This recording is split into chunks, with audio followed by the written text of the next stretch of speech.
るんだね。今でも火山なんていうか穴が開いてしかパスハウスが真っ赤になったんですよ。岩石の中で。無数に穴が開いてる。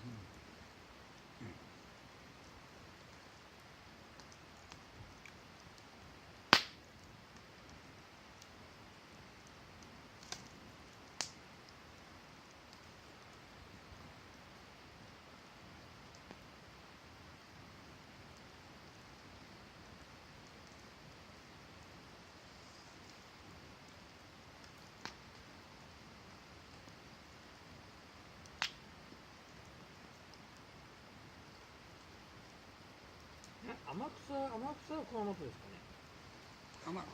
天草は熊本ですかね。熊本県。たら島原は長崎県。島原長崎。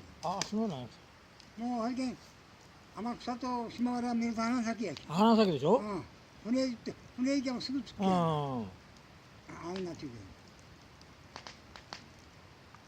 けど。だから普賢岳が爆発した時はこう島原辺が島原やなその天草。あっち辺が津波来たんやなきゃ。熊本は。すごかったもんね、あとは。もう三田花咲やまあ海挟んでやけん。船で渡ってすぐやで。すぐやね。1時間